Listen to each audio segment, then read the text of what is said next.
Okay, Bryce, I can see that you're here. Can you let me know if you can hear me?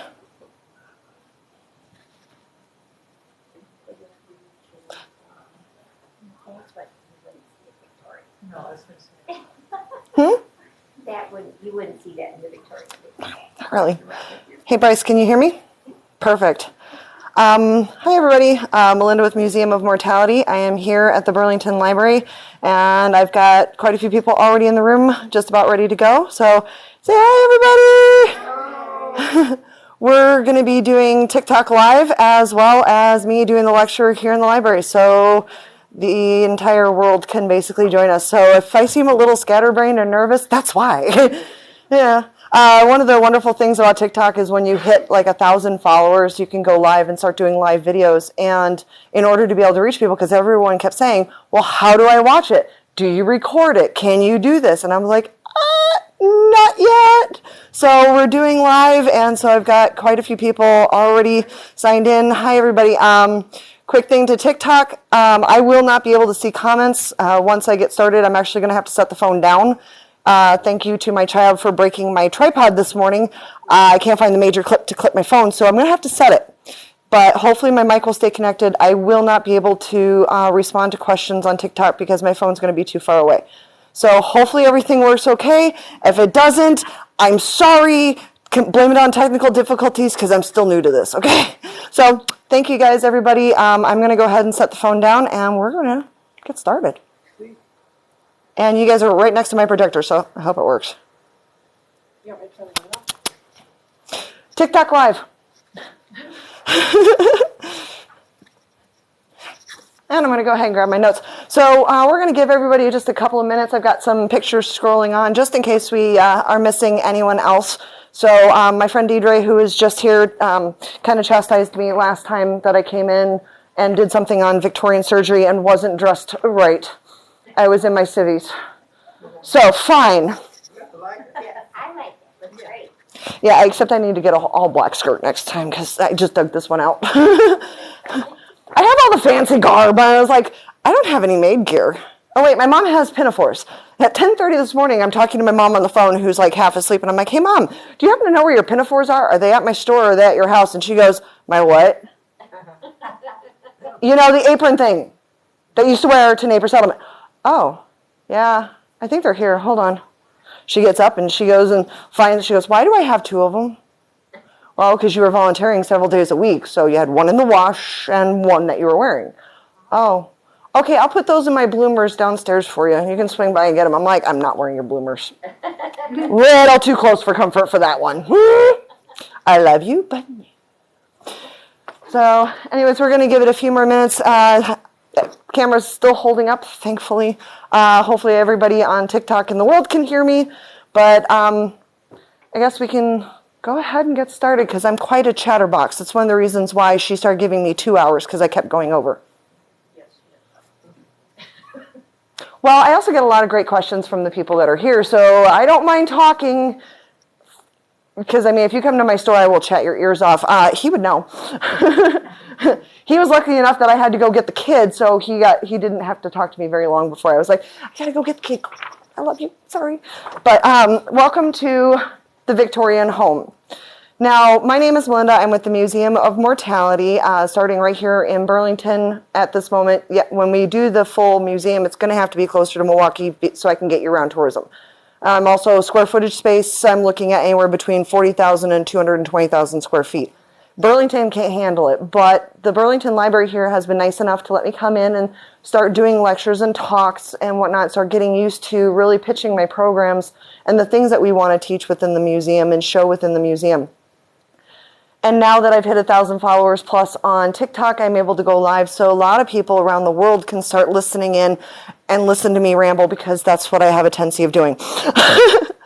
But I've got a lot of knowledge crammed in my head, and I've been researching the subjects. I'm pretty much, a lot of people would consider me to be kind of an expert in the Victorian era. It is my favorite era. We went through so many changes in that 100-year span that just revolutionized where we're at today. So when talking about the Victorian home, it was during the Victorian era that a lot of our normal comforts that you wouldn't think of, like having indoor plumbing, was a novel idea back then. But the Victorian home had a lot of its dangers. Now, a lot of the photos that you see behind me, I'll post them like on Facebook. I'll do a couple of photograph, profiles so that way people can go and see the photos that I was using. When we talk about the Victorian era, this is a lot of what people think about, because the Victorian era was dominated during the reign of Queen Victoria, which was 1837 to like 1901. And even though it was a peaceful and prosperous time, there was a lot of issues with social structure. There was the primary three classes. You had the upper class, the middle class, and the lower class. Those who were fortunate enough to be in the upper class did not perform manual labor. That consisted of the royals and the very wealthy, those that had land and investments. You had the middle class, which was like important officers, but you also had like a lower middle upper class. So it was like wealthy men and business owners. And then you had the poor class. Now, of the Victorian people, only about 2% were in that upper class. Maybe about 15% were in the middle class by the end of Victorian era. So it's only like 17% of the population in colonialized type countries. So UK and over here in the United States and in America. But during the Victorian era, the middle class really exploded. And that was because business ventures, all sorts of investments, properties, land, all sorts of opportunities started opening up. And people were able to make investments and spread their businesses around the world. So trade became very flourishing, and that put a lot more money into the middle class. So if you were in the lower middle class, in the Victorian era, you had a good chance of moving into the higher middle class. But a lot of the Victorian homes that we think of had the opulence, and those were more of a middle class. What we see every day, like the painted ladies, the houses with the gingerbread, all the different bright colors, because bright color paint finally became a thing. And so, you had houses that were painted every shade of the rainbow in so many color combinations. The middle class started moving out of the drab brownstones and, earth-based materials, earth-based colors, when they started figuring out how they could tint and dye paints to be a very bright color that would last in the sun. So when we think about like the middle class homes, that's the homes that we see pretty much around in a lot of the older cities like here in Burlington that have those beautiful ornate colors. Now, of course, over time it looks like we're going back into the Middle Ages, so a lot of them are going back to tans, browns, brick tones, and grays. So when I see some of the bright painted ladies, I'm just like, those are so pretty, because that's the way they should have been. But then you also, within the social structures, in the poor people, the working poor class, but then you also had those that were completely destitute. And those were the poor, unskilled laborers to maybe moderately skilled. Those are the ones that worked in the factories. And they lived in several different types of housing. And they either lived in like poor houses where it was like a community where you lived there in the poorhouse. Now you might get, if you were lucky, a corner to sleep in. If you paid a little extra, you might have a dirty straw mat to lay on. Some of the community houses or the poor houses actually had big beds that you had bundling boards put in.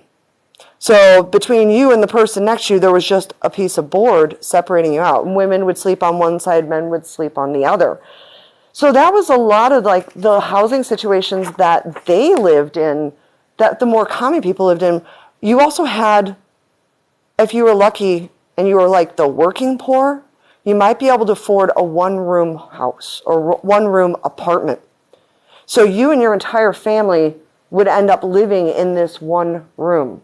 Your kitchen was in one corner, and you would pull out your mats or your bedding, lay them out, and everyone would sleep together because you didn't have a whole lot of heat. So you kind of kept together for warmth. But you might have the husband and wife, several children, both of their sets of parents living with them, other siblings. You could have 8 to 20 people living in the space of basically like a 10 by 10 foot space. So you had to make room to have all your family there, sometimes if you were kind of a smaller family unit, you might pair up with another family unit and share a space because you had to be able to afford rent. And back then they didn't have electricity. They didn't have running water. You didn't have bathrooms. You had the ye old chamber pot. And in the morning it would get tossed out the window. So living in these types of conditions, which almost 80% of the citizens lived in, bred disease and sickness like lice, pneumonia, cholera, tuberculosis. You didn't have fresh water. You would have to go fetch it from the town's well.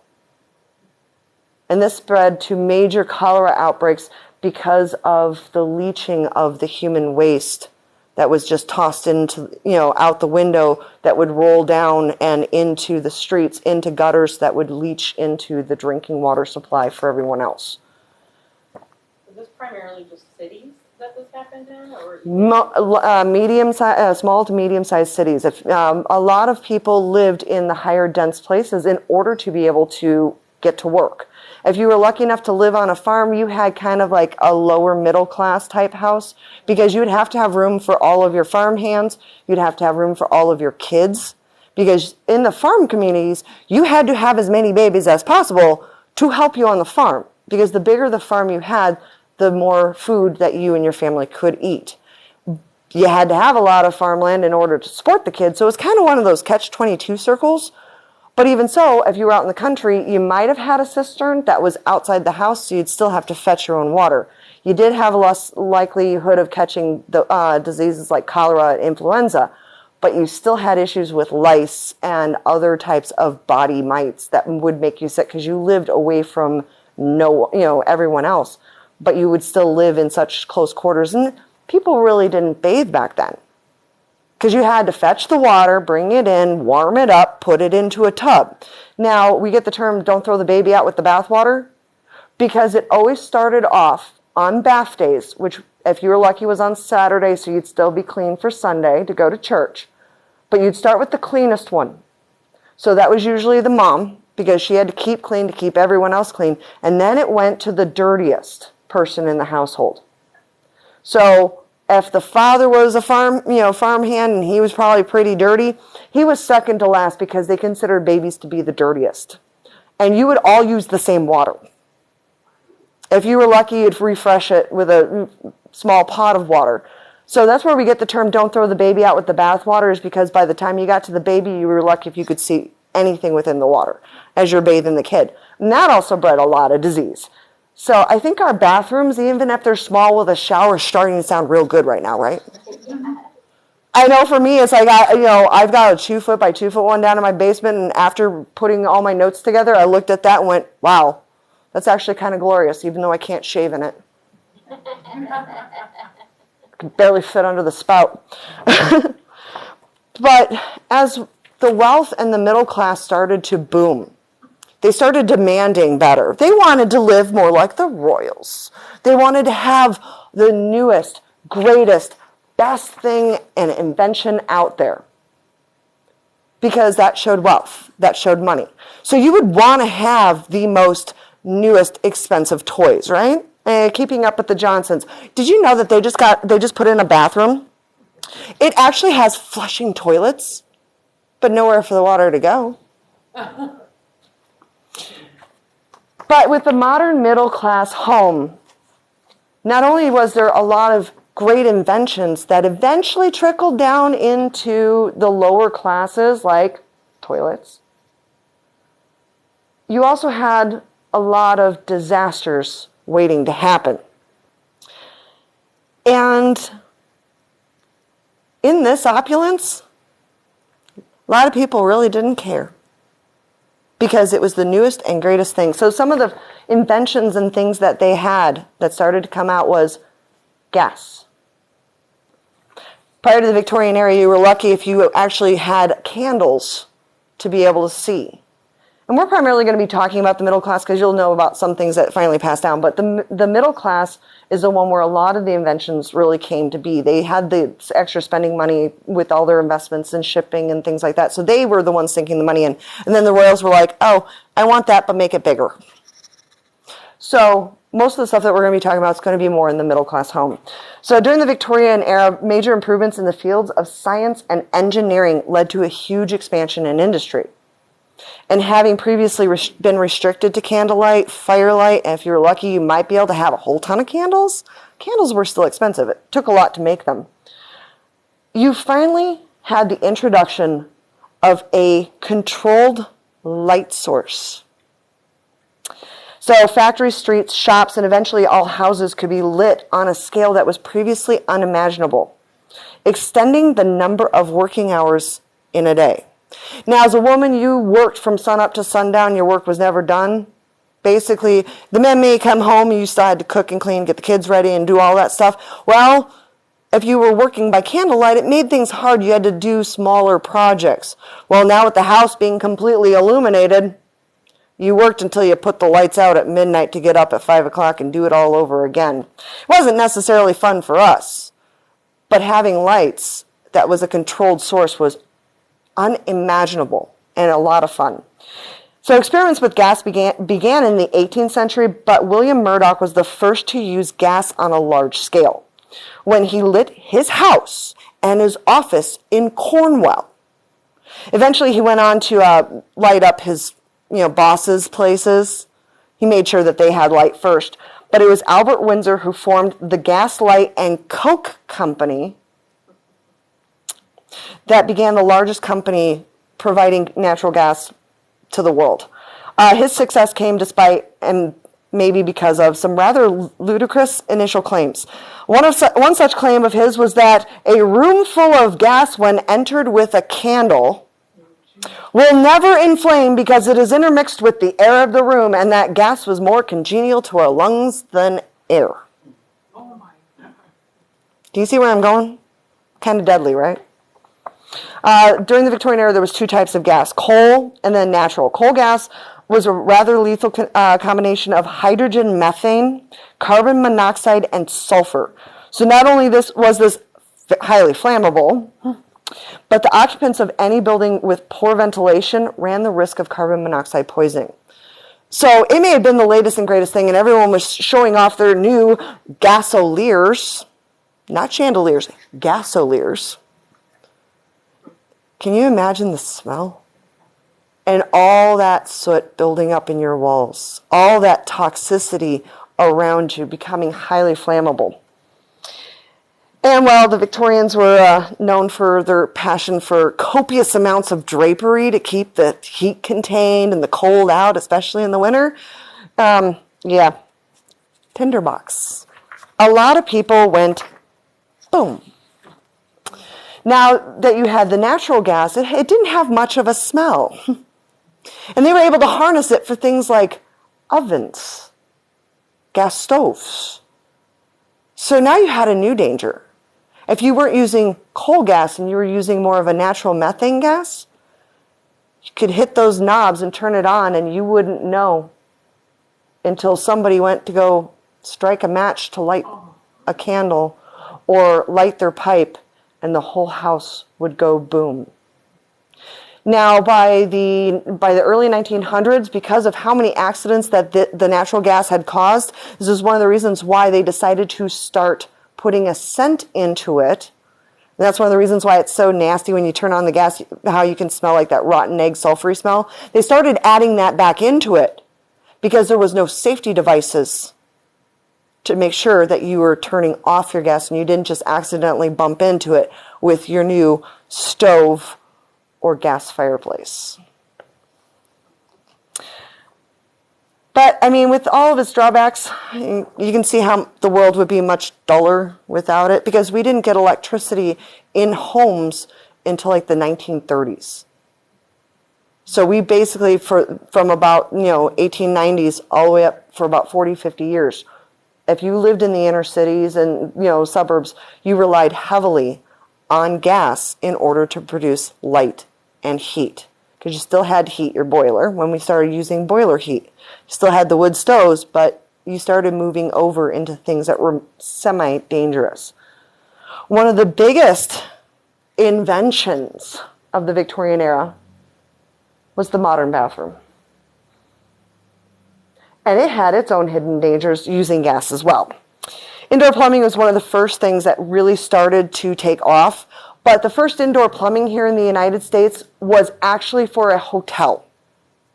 Now, this hotel had 300 rooms, and they were the first to put in indoor plumbing and bathrooms. So you had your first water closets on the first floor. So if you were in the 6th floor, if you wanted to use the new flushing toilets, you had to go down 6 stairs, 6 flights of stairs and into the new bathroom in order to flush. What did they use the white? I mean, how did the ladies sit on those little toilets, and then what did they use to clean themselves up? Like, Would you stop getting ahead of me as usual? Would you like to see? Because I have a picture. It's called a chamber pot or a thunder mug, depending upon where you're from. I've known about those since I was little because my mom had one under her bed. It was one of those things that she picked up from the farm because at our farm we didn't have indoor plumbing. So she grew up there, spending summers with her grandparents. And yeah, she said the most embarrassing thing was the fact that her dad could just walk outside in the middle of the night and they had to use the mug that would echo the entire house. Or brave it and run the 25 feet from the back door to the outhouse. And after the cow poked its head in and looked at her one night in the middle of the night, she said never again. She would hold it until morning. Didn't matter if she didn't sleep because she was not using the thunder mug and she was not going out in the cold and stare at a cow because he just literally poked his head in the outhouse and chewed cud. If you lived in a city, you didn't really have, they had some privies, outhouses next to the house, and it would go down into like a pit or a chamber. If you were lucky, you might have one in the house, and it might have several holes to it. So it's kind of an outhouse, and it went down into a chute that would get collected like in the basement. So all the waste would get collected, and then you would have the night soilmen come and remove it about once a week to once a year, depending upon how much you could afford. So if you weren't lucky enough to have that kind of indoor plumbing, you used the chamber pot, and then the last one to use it at night was the first one to throw it out in the morning. So let me pull up a picture of said chamber pots, because she had to go and ask. but what did you use with when they had the toilet? Like, There's one version of your chamber pot. It was a little shelf with a bucket underneath. I'm sorry, the pictures that I have aren't that great. And you had a wooden hole. oh yeah. And these are thunder mugs, so these were your backups. So you would light 2 candles, which you got to imagine methane gas being produced, kept in a closet. So it did, kind of leak out. But this was your indoor version of an outhouse. And then you would collect all the waste, wash it out, in the morning, and throw it outside. Dump it right out the window. It's one of the reasons why in common courtesy and etiquette, a gentleman usually steps to the outside of the street and lets the woman walk right next to the house or the away from the street, is because a man's clothes were a lot easier to wash than the hundreds of pounds worth of garmentry she might be wearing. So as a gentleman, he would walk to the outside because it was also polite to call down that you were going to be tossing. So a woman would be closer to the wall to keep her clean, whereas the gentleman would be standing on the outside with the arc of the toss. You're welcome. So the flushing toilet's really looking great. But this was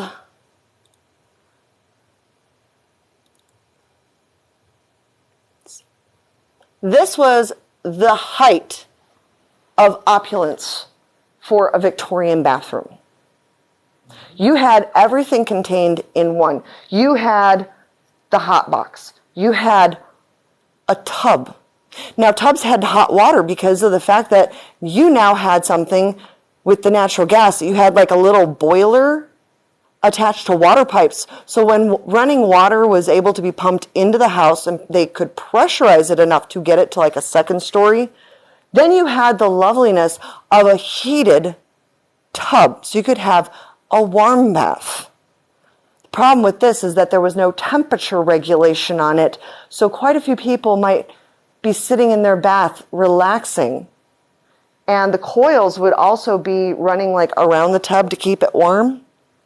And they ended up boiling themselves alive because there was no temperature control on how hot the gas would burn, how hot the water in the pipes would get, and how hot your tub would be.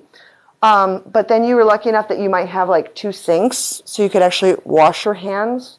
And then you would have the thrones, and the throne, like what you see here, the water slide, that would lift up, so your toilet was actually underneath, because it was unsightly to see where you were sitting.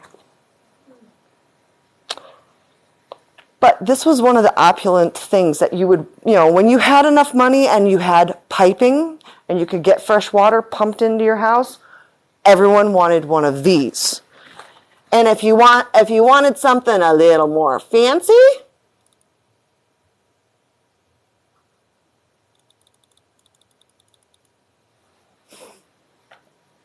you had one with a shower. So you've got the tub, and the shower is back here, and there's a curtain rod right here, and the curtain would be pulled around to keep you warm. But yeah, you would have warm water pipes and going through here so the tub would stay warm, and then it would pump your water up and out, so you would actually have a shower, as well as the bathroom itself. So you had your tub and your shower. That first step is a killer deal. Yeah, I can only imagine how many people actually probably tripped on the step going into it and took out the shower curtain with their heads. But again, you had sitting space in the bathroom, because the more space you had for it, the better, because all those gases and stuff would actually build up, because they didn't necessarily start with valves on the toilets. So when you first started getting sanitation and waste going down, the gases could build up and go right back up through the toilet, through the tub, build up, and then explode. So bathrooms were actually quite dangerous, and most people didn't realize it until I think it was 1875 was when the first valve toilet started, where they started putting a valve on it to keep the gases back down. So something as simple as the toilets that we have today, when you got the little ball flapper, that's been around for 140 years. But we thought it was absolutely amazing. But it wasn't until 1888 that toilet paper was patented. And it wasn't until the early 1900s, like 1903, that they started promoting it as splinter-free. Splinter-free toilet paper. They didn't grind the pulp off, enough. So yeah, and if you look actually at the first patent, the toilet paper is shown to go over like a beard, not a mullet hanging in the back. Put it on the right way. Don't argue. I remember being told that's what the Sears Catalog was. You had the Sears Catalog itself. You would read the catalog. Yeah, okay. Actually, this is a reprint. This one's a 1903. I brought it with me because then you could actually see a lot of the fun things that came out over the years. But yes, your Sears Catalog would be about this big. This is what you got. So if you lived in the country especially and you had to mail order your stuff in, you would get a Sears Catalog maybe once or twice a year. And it got to the point where people were leaving these in their outhouses because after, if you had last year's edition, you didn't need it. The items had changed, part numbers had changed, things like that. So people were leaving them in the outhouse. Well, if you set it down, all that surface space would collect dew and whatnot. So then you'd have wet, soggy paper. So they got smart and they started drilling a hole into it. And then they would hang the Sears Catalog in the outhouse.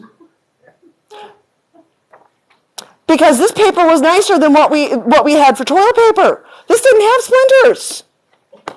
And what you would do is when you were in the outhouse, you'd rip off a page, and that's what you used to clean. If you lived in... They gave you something to read while you were going. Yep, if you were really bored, you had plenty of reading material.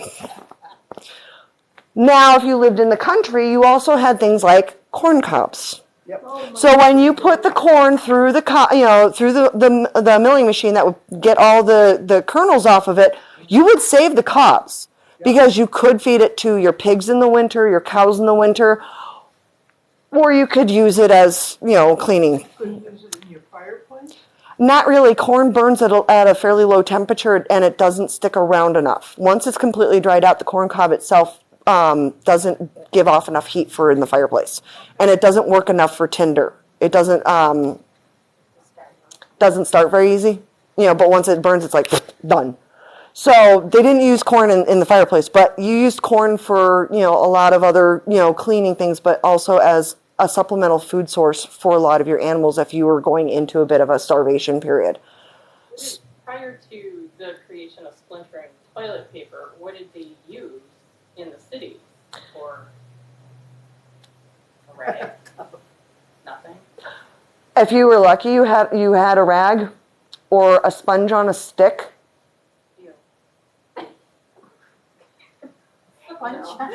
A sponge on a stick.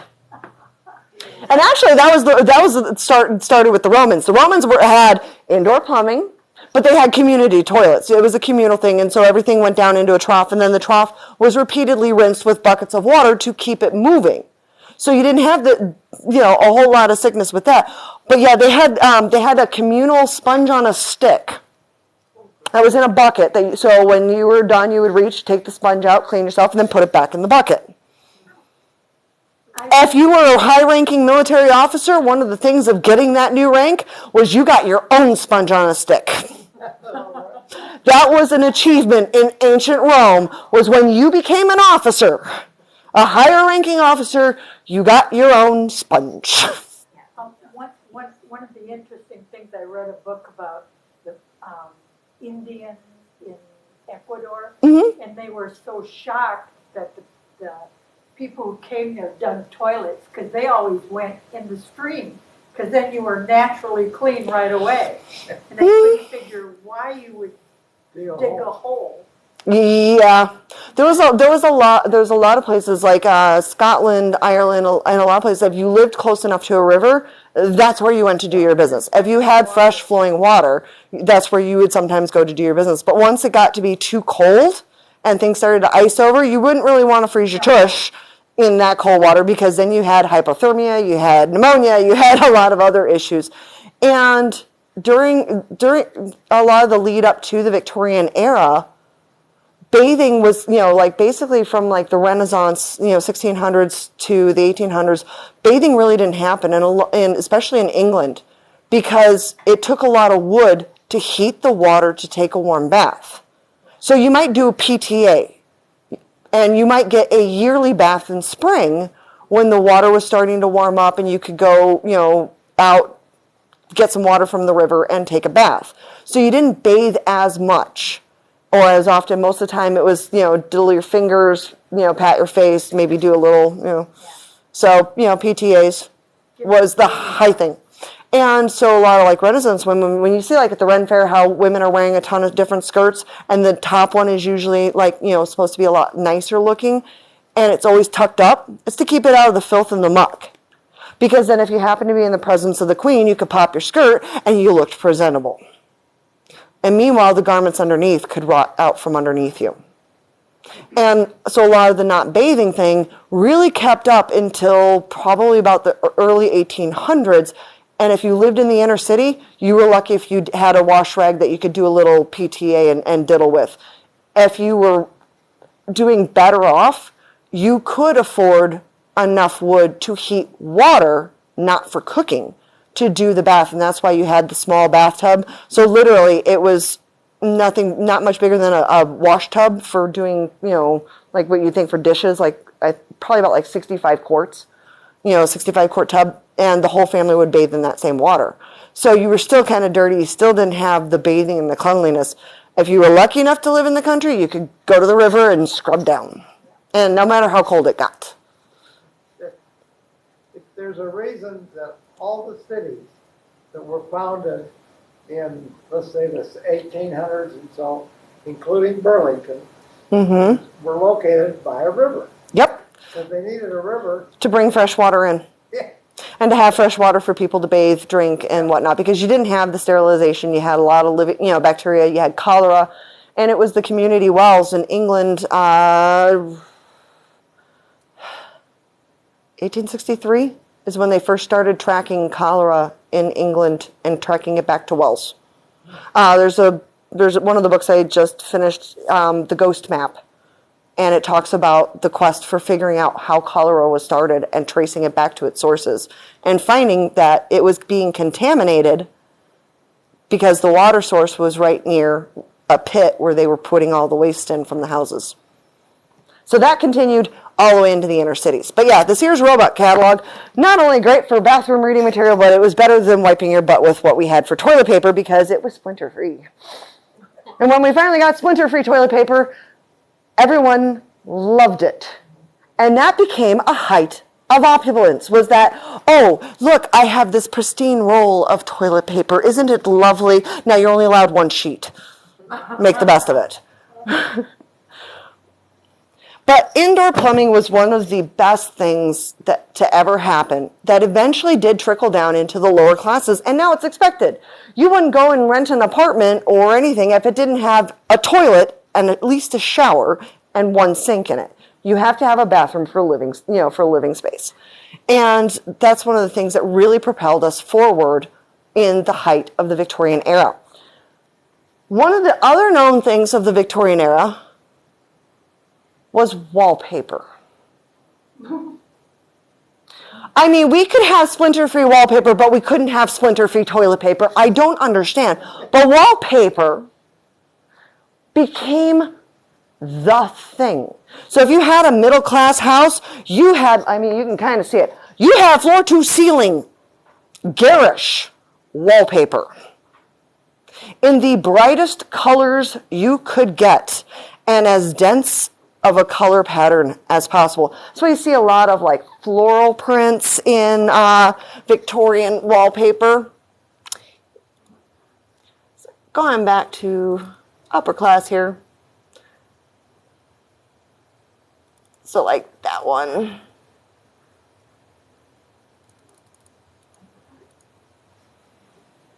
This was the height. And I know it's not that clear. I'm sorry. Hold on. I'm getting a phone call. Go away. Hopefully I'm back, everybody.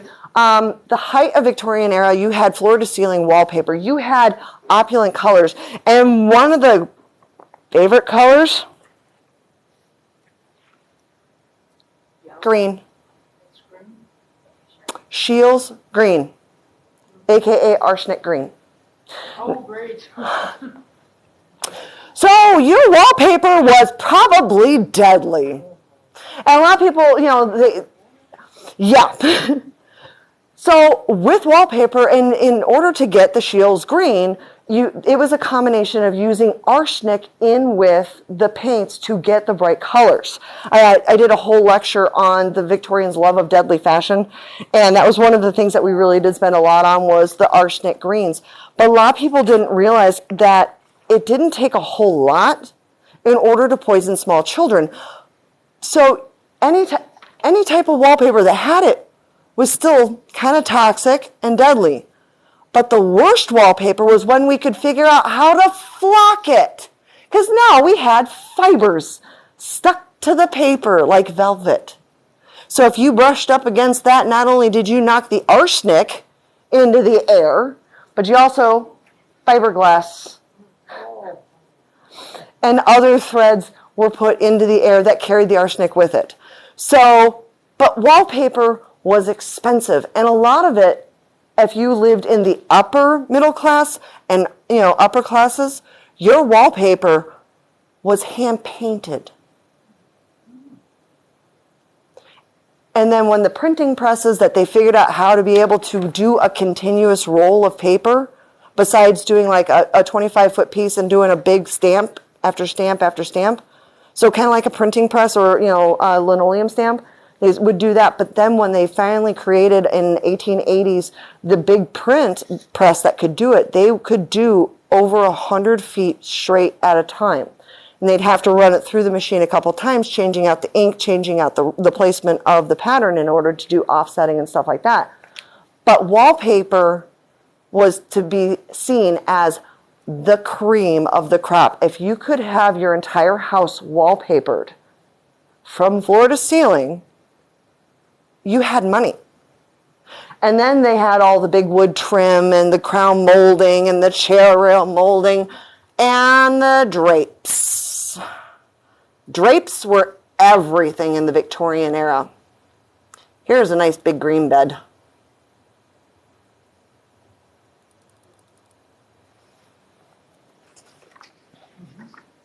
Green wallpaper.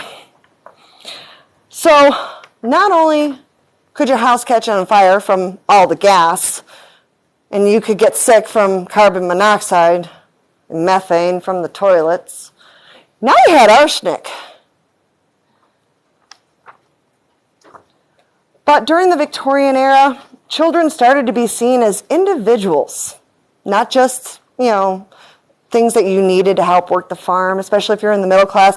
Having children, they started to have their own separate identities. And with moving children out of the workforce and, having them at home instead of forcing them to work to help support the family at 4, 3, when you started having the factory acts that, reduced child labor, not necessarily get rid of it, but reduced it, there was a new fashion and fad that started, especially in the Victorian homes. They needed things to keep kids occupied. What do? We give them toys. So now the mass production of toys started. Because now children needed to be, have something to keep themselves occupied, but they also made things that would help give children an early start. So basically, like the My Little cleaning kit you can get at Walmart that has the vacuum cleaner in it and the fake spray bottle and dusting rags. Little girls would get things like that, or, play stoves. So that way they could start mimicking what they saw in the household with their parents. Now, little boys could get like soldiers and things like that, so they would start learning like the art of battle in case they decided to become someone high up in the military. They had, a little bit of an inkling as to what was going on with it. But these toys were painted in bright colors. Cast out of metal. Lead. So these poor children, not only are they surrounded by methane, other types of carbon monoxide, carbon dioxide, gas, and, arsenic and cyanide. Now you've got lead. And lead was everywhere. It was painted on the furniture. It was in the wallpaper. It was on the toys. It was the toys. Because hollow lead soldiers became one of the best things that could be mass produced very quickly and molded very quickly, cools down very quickly, and could hold lead paint very easily. So now they had... That's the first thing a kid does with a little toy, right in the mouth. What was her life expectancy?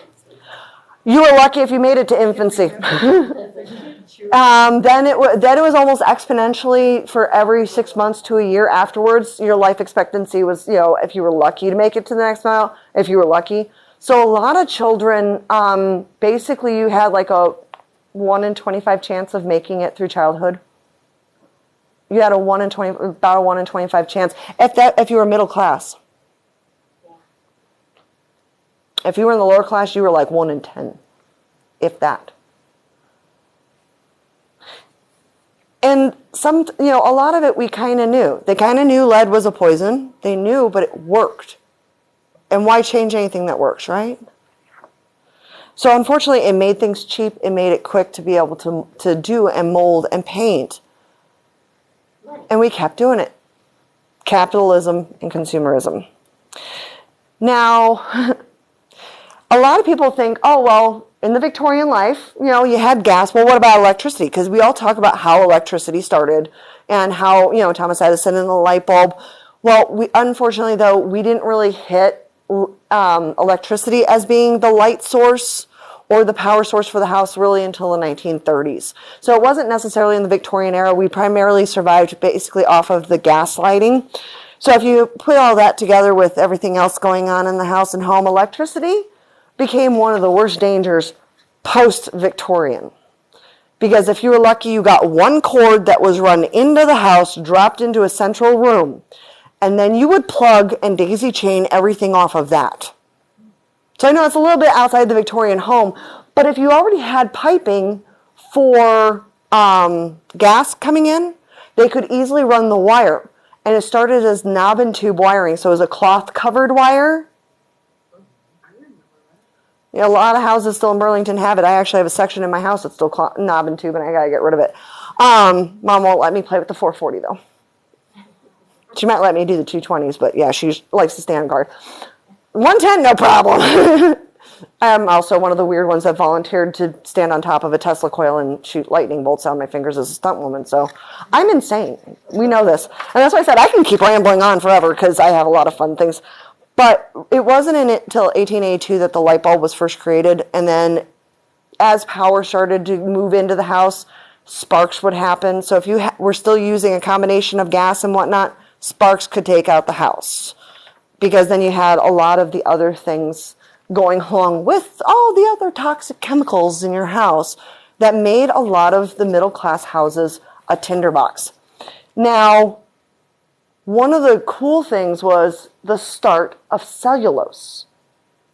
And it was a hidden danger in the house because cellulose started to become everything. Your toiletry sets were made out of cellulose. Your hair combs were made out of cellulose. Parts of your garmentry were made out of cellulose. Especially if you were wealthy enough to afford maids, you would want them to have their clean cuffs and clean collars. They could, wash their aprons, but the parts that got the dirtiest, this new cellulose fabric was amazing because all you had to do is dip it in water and the dirt would run right off.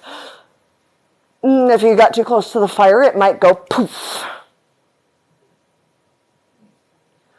But if you could afford things that were made out of the cellulose materials, if you could afford that, you were of the higher classes because you could have it in so many different colors and replicas of things like turtle shell. And people would never know the difference that it was technically a plastic versus an actual turtle shell. So you started to have a lot of knockoffs and a lot of things going along with that, moving into and through the Victorian era. As far as household items go, we had a lot of inventions that would make a maidservant life easier.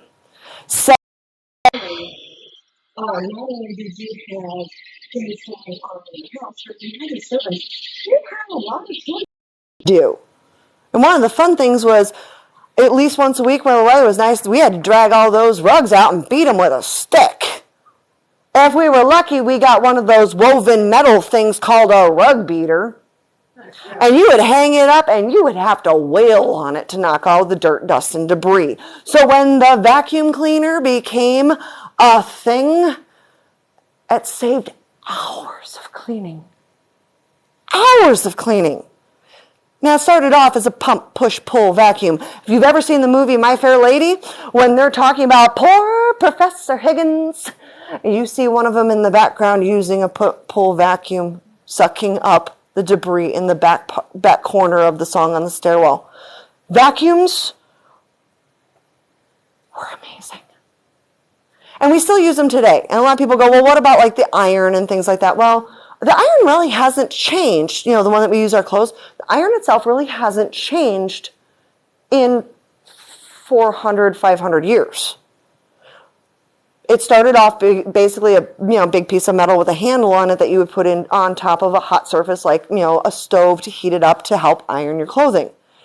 Eventually, sometimes if you were good enough, you could have one that opened up and you could just put the coals in because the one that you were using would get cold quickly. So you would have to, have several of them on at a time and rotate through, which took some time Because then you'd have to, like, get so far and then go over to the stove and back over, because you didn't want to iron too close to the stove. You might set the garments on fire.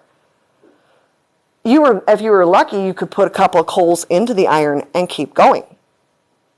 And then dump it out and grab a couple more coals that have holes in it to keep the airflow going, to keep those coals embering. But we've had that for several hundred years. But one of the most well-known irons that made our lives as maids much easier was the Mrs. Potts iron. Mrs. Potts. Because it was one of the first that had an interchangeable handle. It was wood. You didn't have to worry about burning your hand. Mrs. Potts was one of the greatest things to come out in the 1840s for servants, because you could have several lined up on the fire of different sizes and weights. And you didn't have, the handle didn't have to leave your hand. You just set it down, hit the button, do. So Mrs. Potts irons was kind of an upgrade to an invention that had been around for several hundred years. But it made our lives a lot easier, because we would have to do all the dusting, the cleaning. You'd have to polish the silver and wipe all the windows and the mirrors down, because all the noxious chemicals in the air, you would have to clean constantly. You'd have to have a cleaning crew constantly, because you could clean a room from top to bottom, go in a couple hours later, and wipe soot right off all the surfaces. Yeah. So the maids and the servants were in charge of doing a lot of it the most. Yes. Can you comment, when I go visit like old plantations and things, all the furniture is small, the tables are short, the chairs are short. People were smaller. Not necessarily. They our average height now is only a couple of inches larger. Okay. But a lot more people were working harder, doing a lot of things, a lot of activities. So there wasn't necessarily the larger factor of people, but we do have this misconception that people were generally a lot smaller, and that's because of the basis of clothing. Because the clothing, a lot of the clothing that survives right now from 100, 200, 300 years ago is much smaller.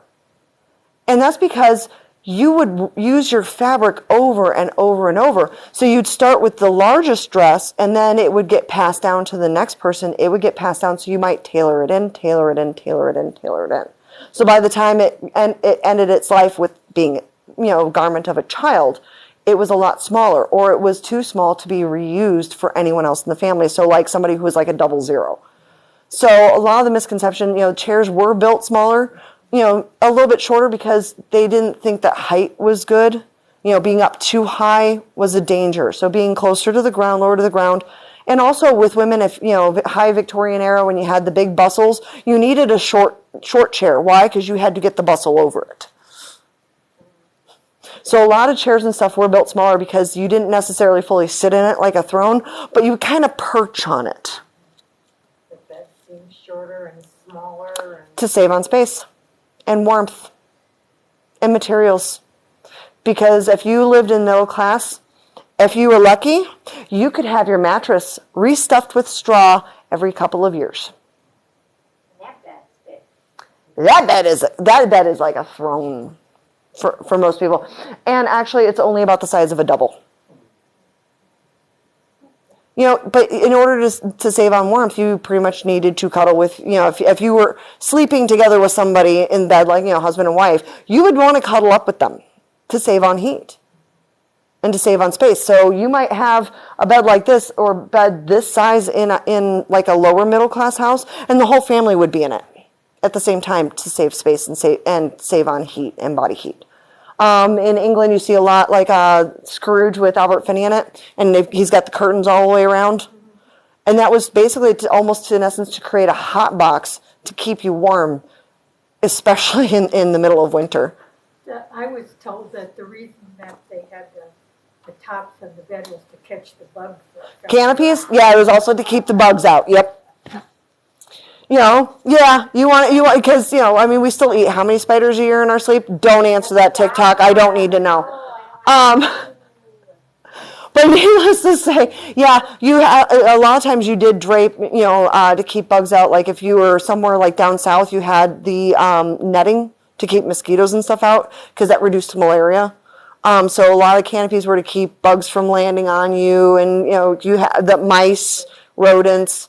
It would help have that buffer, but it also, when you added that to the curtains around, it really kept the heat and stuff in, especially in winter, because rats, mice, they're looking for warmth.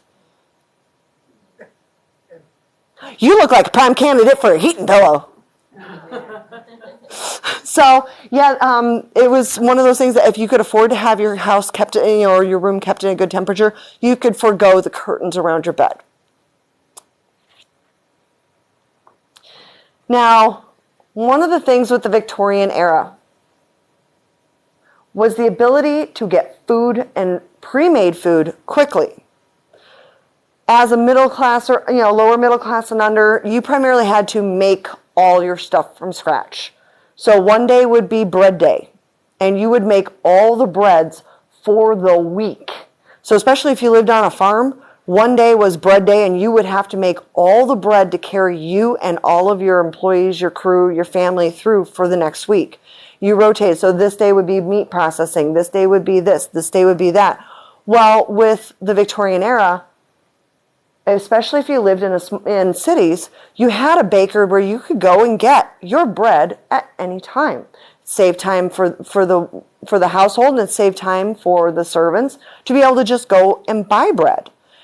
Buy your cheese, buy your stuff right from a grocery store, right from the baker. So you could walk in and you could say, I need, a pound of butter, 2 loaves of bread, and this. You might only have a small selection of what that grocer might carry.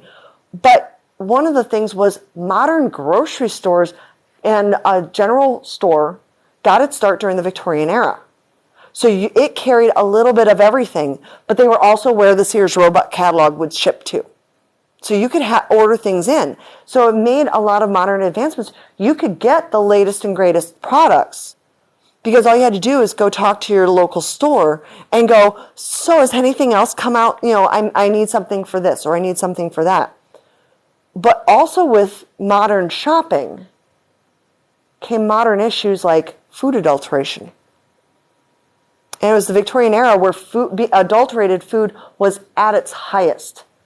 So a grocer would get their bread from the baker would get their flour from the miller would get would make the flour. Sometimes you'd have several steps in between, like the baker would have to get the flour from the grocer, who would get it from the miller and bring it in. So it might go through 2 or 3 middlemen before it ever hit the baker, before it hit the grocer back to you again, or you directly to the baker. So a lot of the times, Victorian food, there was adulteration. So the miller might cut the flour, with alum, a white powder, almost like talcum powder, or plaster of Paris. That would weigh down and give more bulk to the flour, so he could get more per pound for it. Then the grocer would get it. He would cut it, again, with alum or plaster. Then it would go to the baker, and then he might cut it again with alum or plaster to make a rich, dense loaf. Because it was heavy. It seemed like it was going to weigh you down and fill you up. So he could get more per pound for the bread with the heavier and dense it was. As a middle and upper class person, the whiter the bread, the more money you had. So you didn't want the normal brown bread. You wanted white bread. I mean, whiter than this for bread. So by the time you actually got it home, it could be 50% or more alum and plaster, which is also highly toxic, by the way. But then you also had milk and transporting and storing of milk. And food adulteration kind of hit home with that one.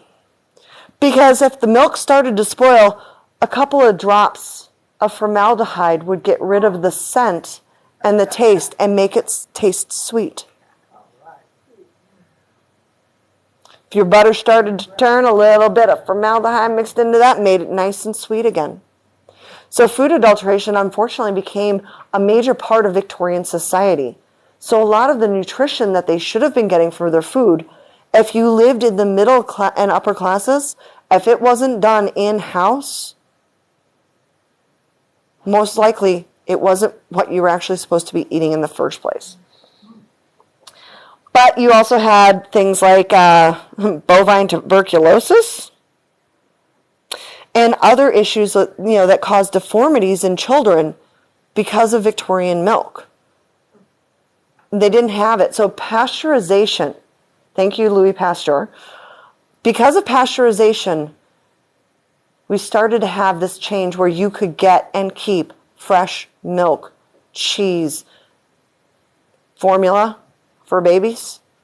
It made our lives as maids much nicer, especially if you were taking care of a bunch of youngins. If you didn't have a nursemaid around, you could literally mix up some formula, which was started in the Victorian era. Now, it might only contain a little bit of wheat and whey, a little bit of dash of milk, some water, a couple of other things. You'd shake it up in a bottle and give it to the child, which also started the murder bottle.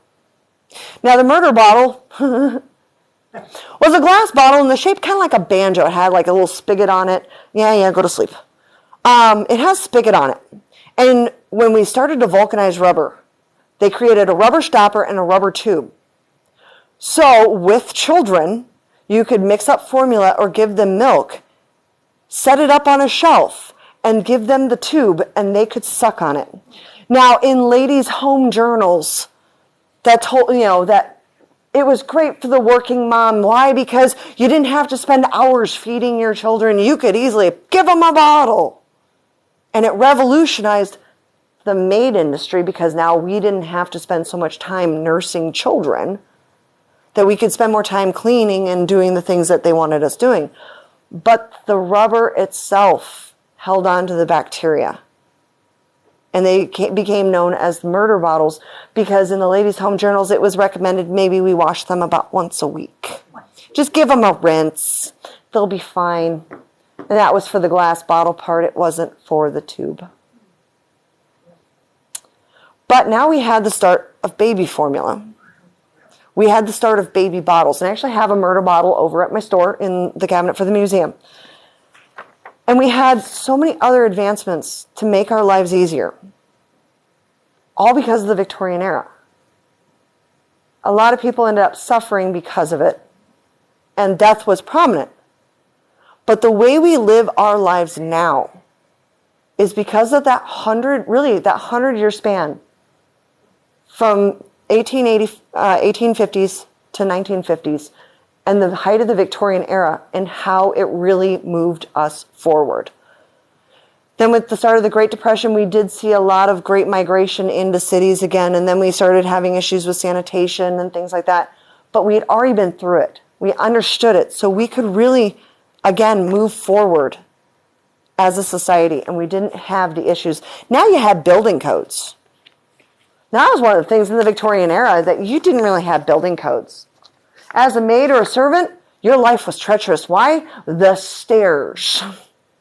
If you've ever seen the back hallways at a lot of Victorian mansions, the regular stairs are really nice, wide, inviting, at a nice decline. Now the steps may be different in height, but you had a gentle incline or decline for the stairs. The maid servant quarters, and a stair could be 5 inches, it could be 11, and you would have to learn the stairs, because if you were carrying a tray or something like a basket that kept you from being able to see your feet, down you went. So as a maid, life was really treacherous, not only for the everyday hassles of chemicals and toxicity and things that you were living with, but then you also had to put your life in your hands as to whether or not you made it down the stairs every day. And if you were lucky, you slept in the warmest room of the house, which was up in the attic. And so you'd have to go down several flights of maids or servants' staircases in order to start work in the morning. But that's the Victorian home. It started off something simple as just 4 walls, a couple of rooms, and a chamber pot. And by the end of the Victorian era, we had running water. We had sewage treatment. You had heat and light, gas, electricity starting to happen. You still had to deal with all the other chemicals and issues like arsenic. But that all started to change by the turn of the century as we started moving away from a lot of the dangers of the Victorian home. And we still can see a lot of it today. A lot of museums, historic homes have been preserved. And I know in Naperville they have the Martin Mitchell Mansion. And a lot of the original artifacts and things from the house are there in the mansion. Now, as a middle-class person, the World's Fair, you might want to show off a little bit. The Turkish nook became a thing. And you had Turkish lighting brought in, you had Turkish wallpaper, and you would have like a little reading nook that was all done up in the Oriental themes, because you might theme each room of the house slightly different to show off how much money you had. And the Martin Mitchell Mansion there in Naperville Settlement, in Naperville, Illinois, has one of the most gorgeous ones that I have personally been to as far as a Victorian mansion. And they actually painstakingly went in and hand painted the wallpapers, because the wallpapers were put up before the printing presses that could print wallpaper. And you could see the really brilliant blues, greens, and reds that they used a lot in the Victorian home. So does anybody else in the audience have questions? I'm sorry, TikTok, I cannot see my phone from here, so I apologize. I'm going to take some questions from the audience. Yes? Question I have is a lot of the older homes, I mean, real older homes, even here in Burlington, and every little town, every town I've ever been had servants' stairs and servants' quarters in them. Yep. And of course, nobody builds a house like that now. No, nobody builds a house with hidden staircases. They quit doing it. They quit doing it pretty much right around the turn of the century. Around the early 1900s, because now you didn't really need live-in maids. You know, if you lived in the upper middle classes and upper class, then you might have live-in maids, but it was more expensive to keep a live-in maid than it was to have them working in shifts. Well, yeah, a lot of people or a lot of places have them and are kind of ashamed of them. Because that's not. Well, cool maids and servants were not to be seen or heard.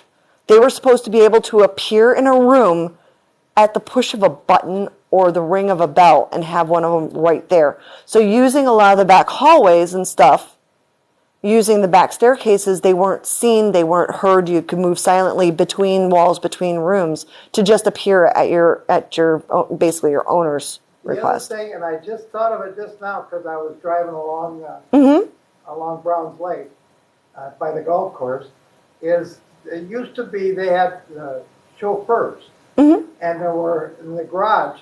The garage was behind the house. It wasn't attached, and there was an apartment on top of the garage, and that was for the chauffeur. Yep. And there's still a lot carriage of those around here.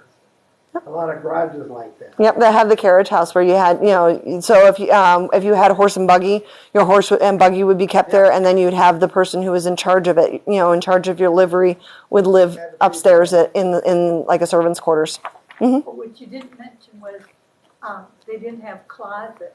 And the reason they didn't have closets is because they taxed them as an extra room. Exactly, and that's one of the reasons why now, in order for it to be considered a bedroom, it has to have a closet. And with these big skirts. Because closets were basically deemed as a taxable item. It made it an extra room, so it added onto your tax. But also for space. Big clothes, though. How would they get them in these wardrobes? Oh, you'd be surprised. Yeah. The hoops. The big hoops, the hoops are flexible enough that you could actually bring it in on itself, twist it a little bit, and hang it. So it actually takes up basically, a space of maybe a couple inches wide, but not even an inch thick, and they could hang multiple hoops that way. A lot of things were kept in drawers because, folding a skirt, folding things like that, it actually took up less space to fold it flat and compress it down. And you also would have boxes, trunks and stuff that you would put your clothes in. But with a closet, it didn't keep moths out because it wasn't made out of things like cedar. So you had your cedar chests, your cedar armoires, things like that kept the bugs out of your garments to keep them, so a closet necessarily wouldn't have that, whereas armoires and trunks would. So it wasn't always necessarily because of taxation, but also because it could keep your clothes better and away from things that would eat your clothes. But you didn't have that many garments enough to really fill a closet space like what we have now.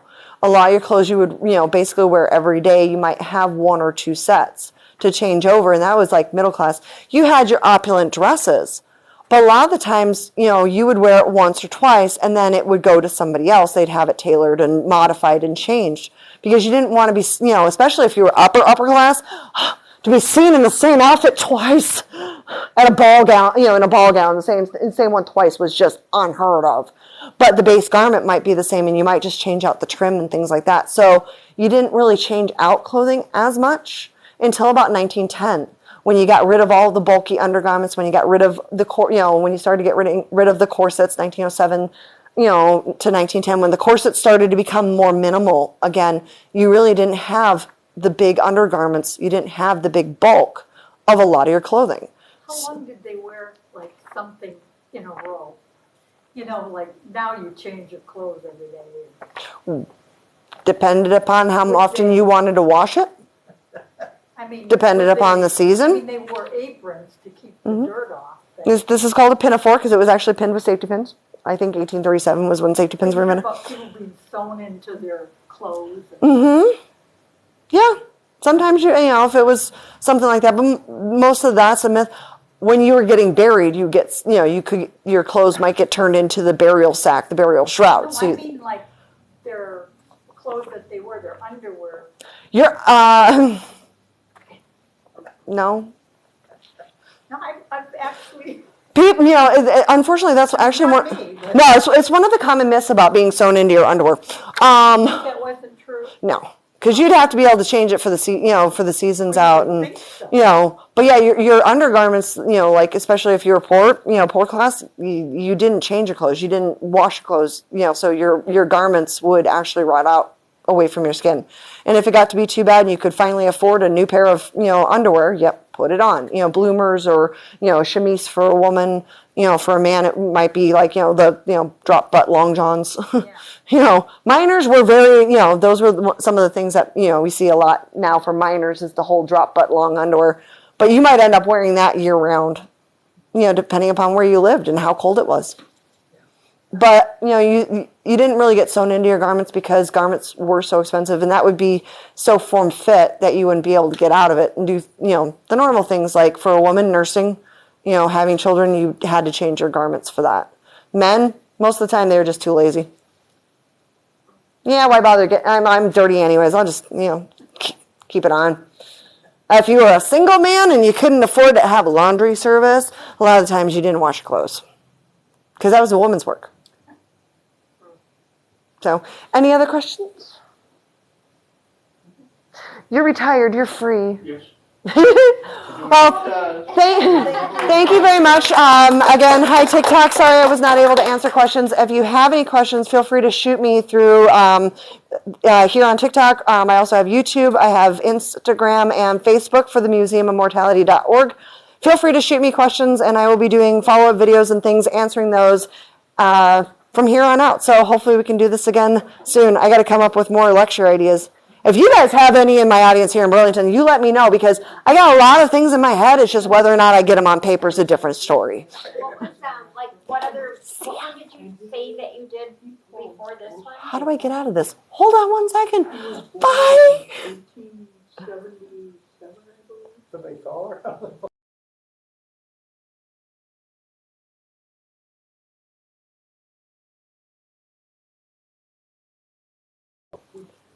How do I do this? How do I exit my life? I don't know. I love you guys. Unplug it.